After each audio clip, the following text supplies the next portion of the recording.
आदाब। तहजीब TV India के खास प्रोग्राम में आपका खैर मकदम है। मैं हूं मारूफ रजा। हर हफ्ते की तरह इस बार भी मेरे साथ एक खास शख्सियत है। जी हाँ, दिल्ली के रहने वाले हैं और दिल्ली कांग्रेस से उनका ताल्लुक है और मैं यूं कहूं कि डीपीसीसी के वो चीफ हैं। जी हाँ, मैं बात कर रहा हूं अनिल चौधरी की। मेरे साथ मौजूद हैं, आइए उनसे रूबरू कराता हूँ। अनिल जी नमस्कार। कैसी तैयारी है, क्या हलचल है, क्या लग रहा है कि आपके आने के बाद दिल्ली प्रदेश में कांग्रेस के जो कैडर में दोबारा से कुछ संजीवनी आई? बिल्कुल मैं कह सकता हूँ और उसके पीछे बहुत मजबूत कारण भी है। अच्छा, देखिए, फरवरी में चुनाव होते हैं और कांग्रेस में दिल्ली के अंदर कांग्रेस की बड़ी हार होती है। स्वाभाविक रूप से जब जीरो पे आप हों तो कार्यकर्ताओं का हौसला भी टूटा होता है, मनोबल टूटा होता है। लेकिन उसके बावजूद आप देखें कि इस जो महामारी है और लॉकडाउन के दौरान जिस तरह से श्रमिक परेशान थे, उस समय राहुल जी और कांग्रेस के एक आह्वान पर जिस तरह से कांग्रेस के कार्यकर्ताओं ने मानव सेवा की है जी, मैं समझता हूँ कांग्रेस आज भी दिल्ली के अंदर कहीं ना कहीं लोगों के हृदय में जगह रखती है। और कार्यकर्ताओं ने ये कर दिखाया जी। आओ मदद का हाथ बढ़ाए के तहत जिस तरह से कांग्रेस की रसोई चलाई गई, लोगों के लिए मदद के हाथ आगे आ पाए। सो ये बड़ा कारण मैं समझता हूँ कि इस महामारी में जहाँ बुरी तरह से हम चुनाव बेशक हार गए हों, लेकिन कांग्रेस पार्टी फिर वो मानवता वाले कसौटी पर खरी उतरी है। और कार्यकर्ताओं का ये जोश देखते ही बनता था, उनका जो मानवीय जो स्वरूप था वो देखते ही बनता है। और मेरे इन तक पिछले 9 महीने से देख पा रहा हूँ, पूरी दिल्ली में मैं हर जगह गया हूँ। हमने ब्लॉक लेवल पे भी कार्यक्रम किए हैं, प्रदेश लेवल पे भी कार्यक्रम किए हैं। हमने कानून का पालन करते हुए हमने रास्ते बनाए हैं, लोगों के बीच में पहुँचे हैं, लोगों की आवाज़, उनकी परेशानी, उनकी दिक्कतों को हमने सरकार के सामने रखा है। ठीक है। और कई बार ये मौके मिले जब सरकार के सामने हम सुझाव के रूप में कमियां, जो खामियां थी, उनके सामने रख पाए, उनके समाधान हम सरकार से वो हक मांगते रहे। सो उस आधार पे कहता हूँ कि दिल्ली के अंदर एक नया जोश है, नई ऊर्जा है, लोगों को उम्मीदें हैं। जाहिर सी बात है, बहुत बड़ी जिम्मेदारी है, कांटो भरा ताज है। लेकिन बात पुरानी हो चुकी है, लेकिन जिक्र बार बार आता है कि कांग्रेस जो कि पूरे देश में, प्रदेश में सत्ता पर काबिज थी, कहीं ना कहीं इतना बड़ा डेंट पड़ेगा। क्या इस चीज़ का एहसास था? क्या उसकी रिकवरी अनिल जी कम से कम दिल्ली में कर पाएंगे? देखिए, जो मैं डेंट का यदि मैं समझ पा रहा हूँ तो शायद आपका हार से है जी। देखिए, राजनीति में कोई भी संगठन हो, हार जीत स्वाभाविक रूप से जब चुनाव होते हैं तो एक पार्टी जीतती है, एक पार्टी हारती है। आपको ये समझना पड़ेगा कि हम लोग 10 साल केंद्र में थे, 15 साल हमने दिल्ली में नेतृत्व किया, तो स्वाभाविक रूप से एक फीलिंग, एक एंटी इनकम्बेंसी जिसको हम बोलते हैं, सरकार के खिलाफ भी डेवलप होती है।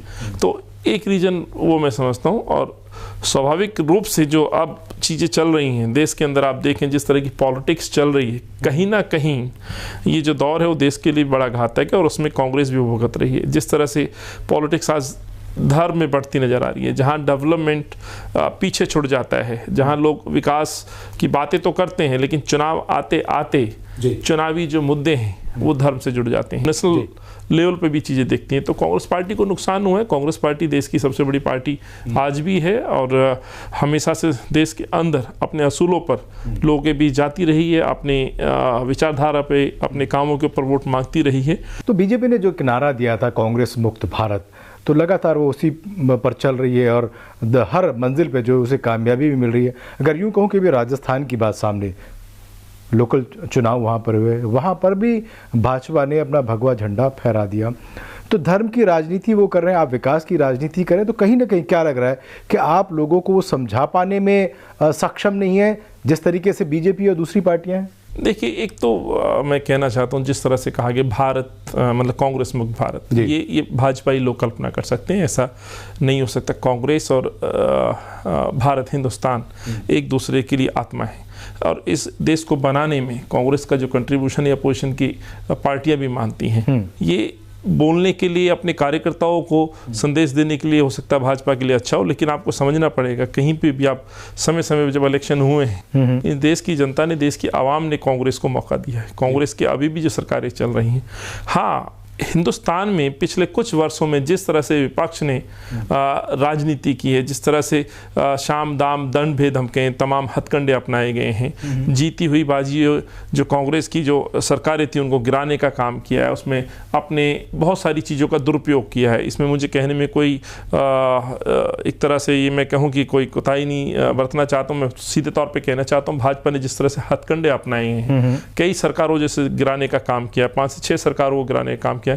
ये कोई लोकतांत्रिक प्रक्रिया के लिए अच्छी बात नहीं रही। अनिल जी, आपने बिल्कुल छात्र नेता के तौर पर इसमें एंट्री करी और आज दिल्ली के इस पद पर आप बैठे हैं। दिल्ली की राजनीति को आप बहुत बेहतर तरीके से जानते हैं, समझते हैं। क्या लगता है, सवाल ये उठता है कि बीजेपी से ज़्यादा नुकसान हुआ कांग्रेस को या जो झाड़ू आम आदमी पार्टी उससे ज़्यादा नुकसान? देखिए, 15 साल जब आप सरकार में रहते हैं तो स्वाभाविक बात है कि एक नई जनरेशन जिसने शायद आप जब कांग्रेस सरकार में आई, जिन कुछ यंगस्टर्स की मैं बात कर रहा हूँ, एक तरह से एक तबका है जो बच्चे जिन्होंने शायद दिल्ली को उस समय नहीं देखा, जो दौर हमारा 90s के आसपास था जब हम लोग स्कूल जाते थे। जो आज का बच्चा जब स्कूल जाता है तो उसको वो डिफरेंस नहीं पता कि आज की स्कूल की हालत क्या और उस समय क्या होती थी। ऐसे ही दिल्ली का इंफ्रास्ट्रक्चर की हम बात करें तो एक बहुत बड़ा तबका था जिन्होंने एक ऐसी दिल्ली के समय में आंखें खोली थी जो बिल्कुल एक नया शहर था। उन्होंने पुराने उस शहर को नहीं समझ पाया। सो मैं समझता हूं कि भाजपा को, आपने जो सवाल पूछा कि भाजपा या आम आदमी पार्टी, अब भाजपा के लिए इतना कहना चाहता हूं कि इस भाजपा को दिल्ली वालों ने कभी अपना नहीं माना है और दिल्ली से भाजपा को हमेशा दूर रखा है। और दिल्ली वासी बहुत समझदार अच्छे लोग हैं, समझते हैं कि भाजपा दिल्ली के लिए बेहतर विकल्प नहीं है। हाँ, आम आदमी पार्टी का जब उदय हुआ, जिस तरह से जिन मुद्दों को लेकर के राजनीति की गई, जिस तरह से अन्ना हजारे जी को बैठाया गया और जन लोकपाल की बात की गई और शीला जी और कांग्रेस की सरकार पर जिस तरह से झूठे आरोप प्रत्यारोप लगाए गए, एक प्रोपेगेंडा के तहत सरकार को और कांग्रेस पार्टी को बदनाम करने की कोशिश की गई, जिसमें कुछ हद तक वो कामयाब भी रहे और शायद सरकार बनाने में भी वो कामयाब रहे। लेकिन कुछ हद तक ये भी हम को स्वीकार करना पड़ेगा कि 15 साल जब सरकार में रहते हैं तो संगठनात्मक जो चीज़ें कुछ तैयार हो, एंटी इनकम्बेंसी फैक्टर हो जाता है, कहीं ना कहीं वो झोल पड़ जाता है। तो झोल का फायदा जो है आम आदमी पार्टी ने उठाया। हम अपने साइड जो डेवलपमेंट की बातें थी कहीं ना कहीं उसको हम तरीके से लोगों के घर तक नहीं पहुंचा पाए।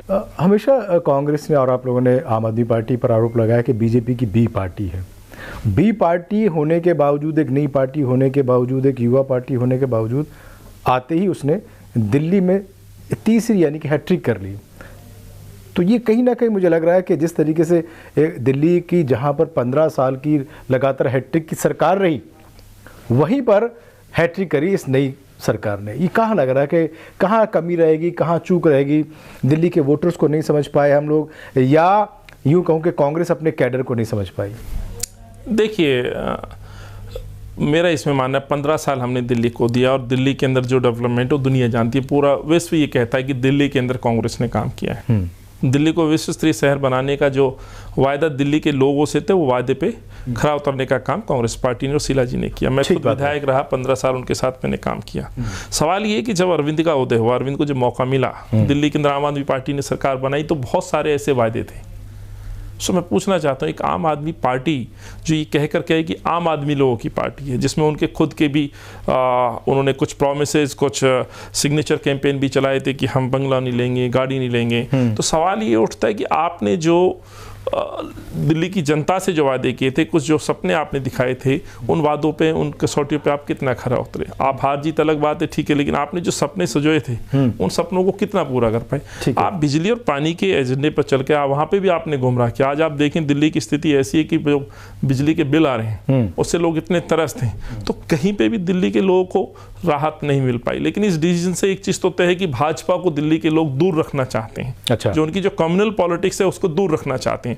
और हम बार बार इस बात को कहते हैं कि भाजपा की ये बी टीम है, इसलिए है कि भाजपा को भली भांति मालूम है कि आप कांग्रेस को अकेले यहाँ नहीं हरा पाएंगे। अच्छा। आप कांग्रेस को यहाँ से आप नहीं हटा पाएंगे। तो कहीं ना कहीं बहुत सोची रणनीति के तहत अरविंद और तमाम पूरी टीमों को जिस तरह से सपोर्ट दी गई, अन्ना हजारे जन लोकपाल बिल के माध्यम से जिस तरह से लोगों के अंदर जहर भरा गया, या उनकी जुबान से जो सरकार के खिलाफ, कांग्रेस के खिलाफ जो जहर उगला गया, कहीं ना कहीं भाजपा के इन पिछले 6-7 साल के इस कार्यकाल में देखें, अरविंद के कार्यकाल में देखें, समय समय पर जिस तरह से डिसीजंस को आप भी देखेंगे, जिस तरह से दिल्ली के अंदर कार्य किए गए हैं, कभी कोऑर्डिनेशन की बात करते हैं, बीच बीच में जरूर दिखावे के लिए आरोप प्रत्यारोप लगाते हैं। सो इसमें कोई दो राय नहीं है कि अरविंद जिस तरह से जिस इशारे पे दिल्ली के अंदर काम कर रहे हैं, मैं पूरी तरह से इस चीज़ के लिए आश्वस्त हूँ कि आम आदमी पार्टी भाजपा की बी टीम के तौर पर काम कर रही है। और ये कई बार हम सिद्ध कर चुके हैं, कई बार दिल्ली के लोगों ने भी देखा है, दिल्ली की आवाम ने भी देखा है। कई ऐसे मोर्चे पर जब दिल्ली के मुख्यमंत्री को आगे आकर के दिल्ली का एक मुख्यमंत्री के तौर पर भूमिका में खड़ा होना चाहिए, तो वहाँ पर से अरविंद नदारद थे। देख रहे हैं रूबरू, और मेरे साथ हैं अनिल चौधरी जी। जी हाँ, वो बता रहे हैं कि आम आदमी पार्टी जो है वो बीजेपी की बी पार्टी है। हालांकि मैं यूँ कहूँ कि कोविड में लगातार कांग्रेस ने काम किया, अनिल चौधरी सड़कों पर रहे अपने वर्कर्स के साथ, और जितने भी अपने पदाधिकारी उनके साथ सड़कों पर रहे, एक अच्छा काम किया, सराहा जाना चाहिए। लेकिन साथ में ही ये इल्ज़ाम भी लगाते रहे कि आम आदमी पार्टी ने, दिल्ली सरकार ने इस पूरे कोविड को पूरी तरीके से सही नहज पे जो है नहीं हैंडल किया।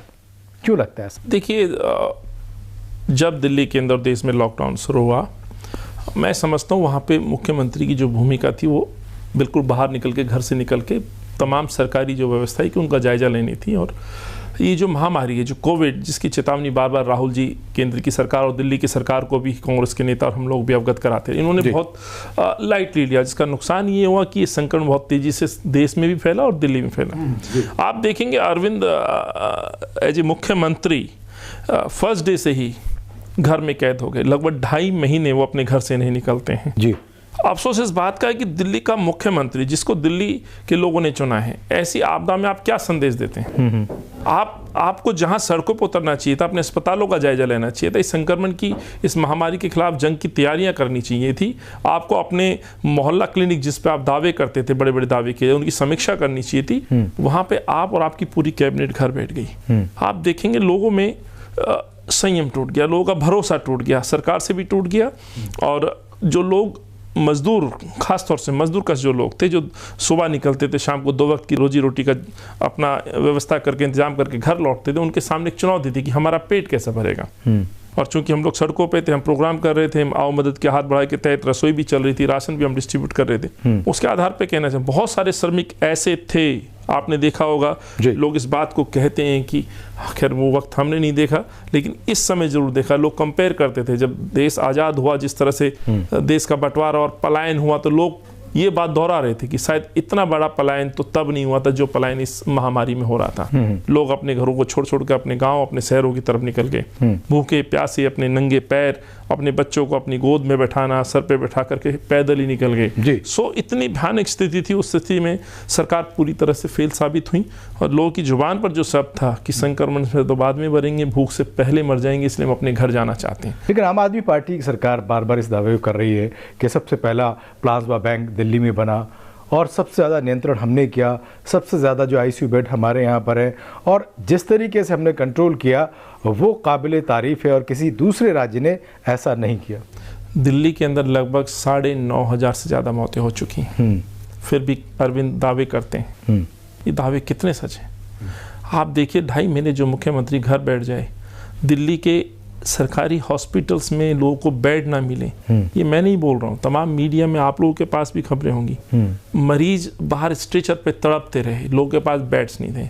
जितनी उन्होंने व्यवस्था की, उनकी पोल खोलने का काम जनता ने भी किया। मैं भी मैक्स जैसे प्राइवेट अस्पताल में बेड नहीं थे, लोग तड़प रहे थे, और अपने ऐप के माध्यम से दर्शाने की कोशिश की जा रही थी कि हमारे यहाँ बेड्स अवेलेबल हैं, आपके वेंटिलेटर्स अवेलेबल हैं। सच्चाई ये थी कि दिल्ली के अंदर पूरी हेल्थ जो सुविधाएं हैं वो चरमरा गई थी।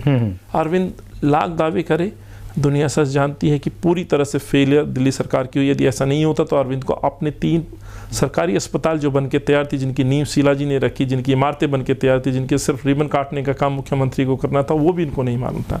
ऑल पार्टी मीटिंग में ये तमाम बातें हमने रखी। हमने लेफ्टिनेंट गवर्नर साहब के यहाँ भी ऑल पार्टी मीटिंग में ये बातें रखी, देश के गृह मंत्री के सामने भी ये बातें रखी। यदि ऐसा होता और अरविंद के दावों में कुछ सच्चाई होती, तो इस सबसे बड़े आंकड़े मैंने आपके सामने रखे। लगभग 9,500 से ज़्यादा मौतें अपने आप में साबित करती हैं कि पूरा स्वास्थ्य चिकित्साएं जो हैं पूरी तरह से दिल्ली के अंदर फेलियर थी। आपने एक बात पर भी एतराज़ उठाया कि मास्क ना पहनने पर जो है वो अब 2,000 रुपये जुर्माना हो गया, क्यों? देखिए, मैंने मास्क ना पहनने पे फाइन का हमने ऑब्जेक्शन हमने उठाया था, और हमने कहा था कि भ्रष्टाचार को बढ़ावा देगा। और आप देखिए 2,000 रुपये चालान, आज जहाँ पर 100-200 रुपये चालान पे भी रोड पे बार्गेनिंग होती दिखाई देती, तो चालान काटने वाला वो क्या ईमानदार रह पाएगा?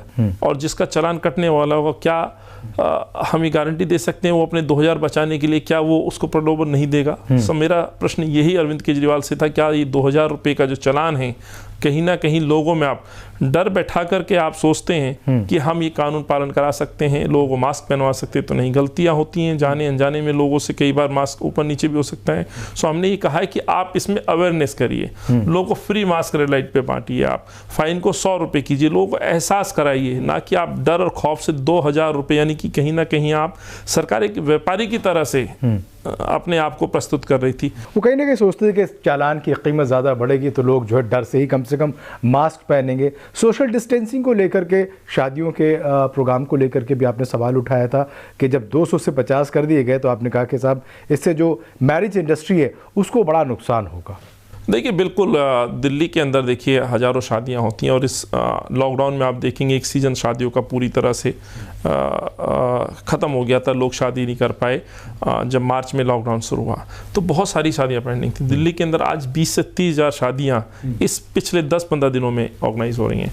तो हमने यही कहा था कि आपने ये जो निर्णय लिया है इसको लेने में आपने बहुत देरी कर दी है। लोगों के शादी के कार्ड बढ़ चुके हैं और एक शादी में आप देखेंगे कम से कम 85 वेंडर्स शामिल होते हैं, जिसमें फूल वाला भी है, हलवाई भी है, टेंट वाला भी है, कपड़े से लेकर के राशन वाले भी हैं, इवन पंडित जी भी शामिल है। सो मेरा यही था कि आपने इस बहुत देरी कर दी। जिस तरह से दिवाली पे आपने पटाखों पर लेट बैन लगाया, आप ही ग्रीन पटाखे का लाइसेंस देते हैं, आप ही लोगों को कहते हैं कि ग्रीन पटाखा बेचिएगा, उसके अलावा कोई नहीं बेचेंगे। आपके मंत्री जी सदर में जाकर के दुकानों पे सर्वे करते हैं, आप अपनी बड़ी बड़ी ऐड लगाते हैं, लोगों में मैसेज देते हैं कि आप पटाखा बेचिए लेकिन ग्रीन पटाखा बेचेंगे, और 2 दिन बाद आप बैन लगा देते हैं। हुआ क्या? दिल्ली में दिवाली की रात क्या पटाखे नहीं फूटे? पटाखे तो फूटे, लेकिन उसके साथ भ्रष्टाचार और बढ़ गया। और 50 की संख्या बहुत कम है, 50 तो बैंड बाजे वाले, हलवाई वाले लोग भी उपस्थित हो जाएंगे। तो कैसे आप, यानी कि ये कानून भी आपका बिल्कुल तोड़ने के लिए आपने खुद मजबूर करे लोगों को। और वैसा ही हो रहा शादियों में, आप जाके देखें तमाम जगह आप देखेंगे 1000 1500 लोगों की शादियां हो रही हैं और सरकार ने अपने कुछ जो इस तरह के भ्रष्ट अधिकारी हैं आज वहां हर शादियों में जाकर के अपनी रेड मारने के नाम पे पहुंचते हैं, पैसा उगाही करते हैं। किसी बैंकेट हॉल में चले जाइए, किसी भी आप फार्म हाउस में चले जाइए, जहां आप जाएंगे कोई यदि वहां पर रेड पड़ती है, कितने लोगों के चालान किए गए इन शादियों में आप जरा पूछे सरकार से। भ्रष्टाचार को बढ़ावा हो रहा है, बम कहीं फटा हो ना फटा हो, लेकिन सिंघू बॉर्डर पर और यूपी गेट पर जरूर बम फटा है। किसान धरने पर बैठा हुआ है और लगातार बैठा हुआ है, मुद्दा बड़ा गर्म है। क्या कहेंगे? आप किसान पुत्र भी हैं और कांग्रेस से भी हैं। कांग्रेस का रुख क्या है और इस किसान पुत्र का भी क्या रुख है इस पूरे बिल को लेकर के और किसानों के रवैये को लेकर के? देखिए बिल्कुल आपने सही कहा, मेरी जो पृष्ठभूमि है वो ग्रामीण पृष्ठभूमि है और मैंने ऐसे परिवार में जन्म लिया जब मेरे दादा और मेरे फादर ने हल चलाए हैं। बचपन में मैंने देखा है उनको हल चलाते हुए, और मैं एक दिल्ली के छोटे से गांव दल्लोपरा से संबंध रखता हूं, तो मेरी संवेदना, मेरा दर्द है जो किसानों का दर्द है। जहां तक आपने सवाल पूछा कांग्रेस का, तो देखिए राहुल जी और सोनिया जी लगातार जब ये बिल इस आपदा में अवसर के तहत जिस तरह से बिलों को पास किया गया, कांग्रेस पार्टी के तमाम सांसद जो हमारा संख्या है तमाम लोगों ने इस बिल का अपोज किया। और आपको समझना पड़ेगा, हम बचपन से आप और हम सब लोग पढ़ते आ रहे हैं कि हिंदुस्तान एक कृषि प्रधान देश है, बिल्कुल, यानी कि जिसकी पहचान ही कृषि प्रधान से हो, कृषकों से हो।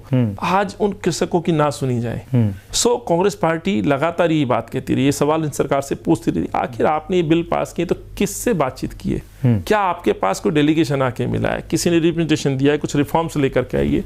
आपने संक्रमण काल में, आपदा में आपने तुरंत से बिल पास कर दिए गए, दोनों सदनों से पास करके आपने थोप दिए गए, और जो कि किसान विरोधी बिल हैं। राहुल जी पंजाब जाते हैं, वहाँ इस सरकार को आगाह करते हैं, किसानों की आवाज़ बनते हैं। राहुल जी पंजाब से लेकर दिल्ली तक की ट्रैक्टर यात्रा शुरू करते हैं, सिग्नेचर कैंपेन पूरी हिंदुस्तान में चलाए जाते हैं। करोड़ों लोगों ने अपने किसानों के समर्थन में सिग्नेचर हस्ताक्षर करके कांग्रेस कार्यालय भिजवाए हैं। यानी बीजेपी आरोप सही लगा रही है कि किसानों को जो है कांग्रेस बरकला रही है, कांग्रेस ही बहका रही है, ये कांग्रेसी कार्यकर्ता हैं, सही मायनों में किसान नहीं है। देखिए बीजेपी तो निरंतर कांग्रेस पार्टी में इस तरह के आरोप लगाती है। हम सवाल पूछना चाहते हैं भाजपा से कि आपने कितने किसानों से बातचीत की इस बिलों को पास करने से पहले? हिंदुस्तान के जो 3 बड़े किसान हैं, जिन्हें किसान वो कह रहे हैं आने वाले समय में, क्योंकि आजकल उन्हीं को सौंपा जाएगा, अडानी अंबानी बंधु, यानी कि उनके जो व्यापारी मित्र हैं, क्या आपने उनसे पूछ करके? मुझे तो ये भी जानकारी में जो ड्राफ्ट हुआ पूरी तरह से ये जो औद्योगिक परिवार हैं, इन परिवारों की सहमति से जिस तरह से ड्राफ्ट किए गए, कहीं ना कहीं उसी का नतीजा है कि ये 3 काले कानून इस कृषि प्रधान देश के अंदर उन कृषकों पे लगा दिया गया जो इस देश की पहचान है।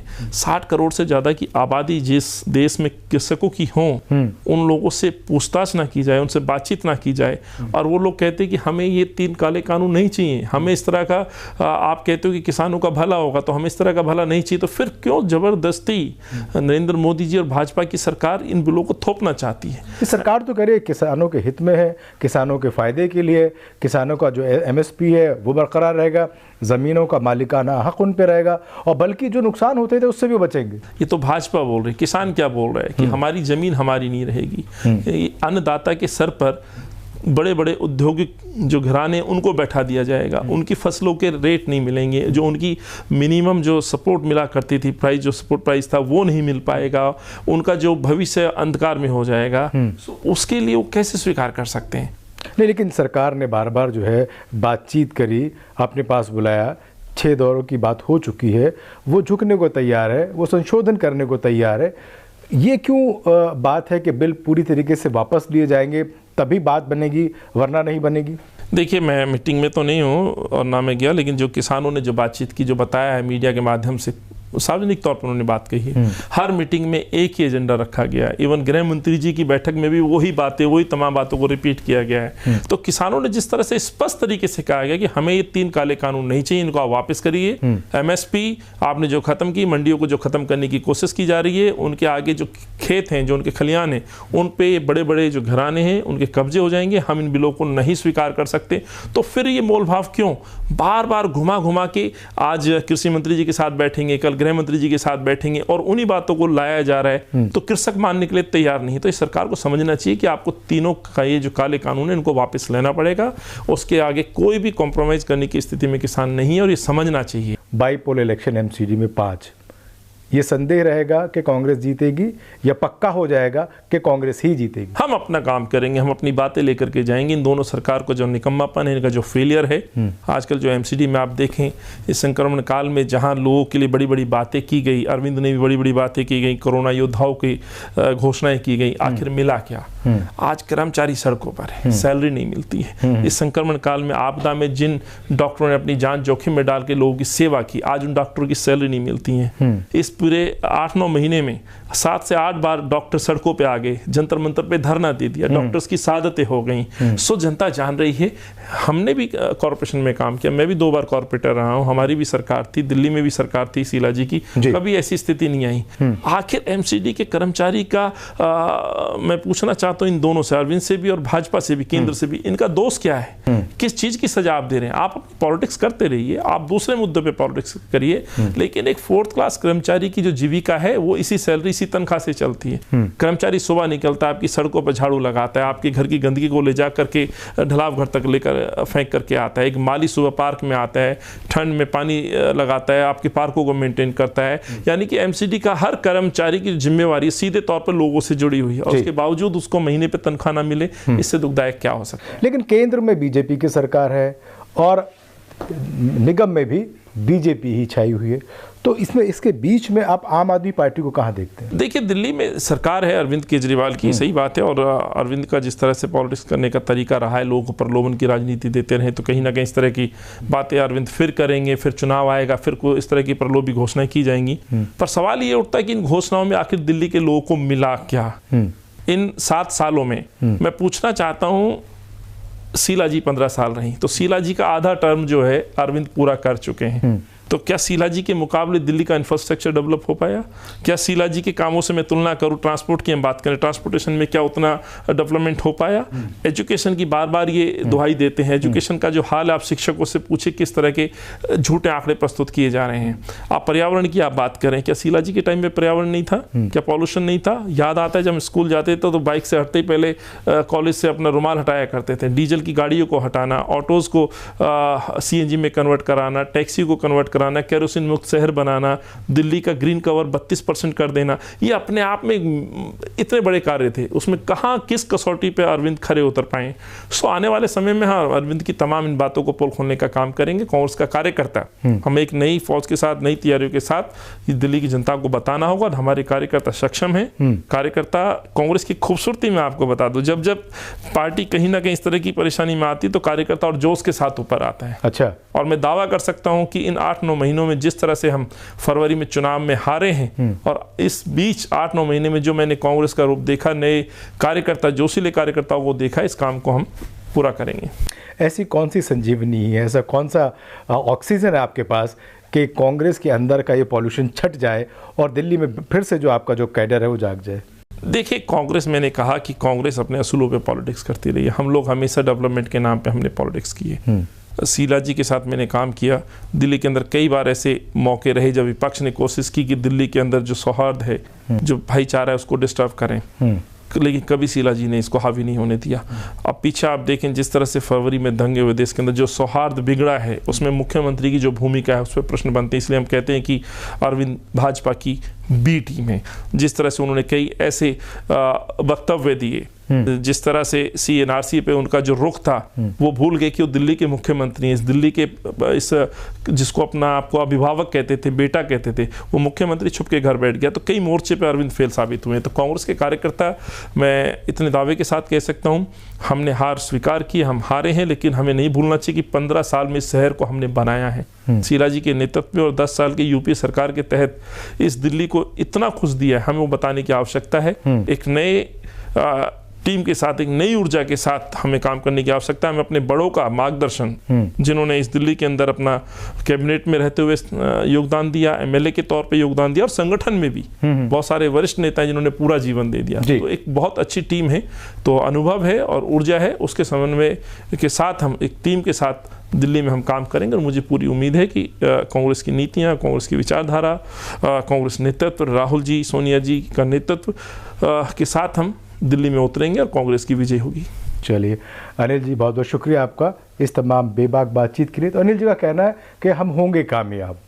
एक इंजेक्शन लगाया है, ICU से निकालने की कोशिश की है, और इस तरीके से ऑक्सीजन दे रहे हैं कि कांग्रेस का जो कैडर है वो फिर से खड़ा होगा, आगे बढ़ेगा, लड़ेगा, और फिर से कहीं ना कहीं दिल्ली में अपनी पताका फहराएगा। MCD इलेक्शन ने दस्तक दे दी। इसका पहला जो है ट्रायल मैच जो है वो बाईपोल में नज़र आ जाएगा, और फाइनल मैच जो है 1 साल बाद जो MCD के चुनाव उसमें। फिलहाल अग्नि परीक्षा आपके लिए भी, मेरे लिए भी परीक्षा है, लेकिन मैं अगले हफ्ते एक नए मेहमान के साथ, कुछ नए मुद्दों के साथ फिर हाजिर होऊंगा। तब तक के लिए मुझे इजाज़त दीजिए। आदाब।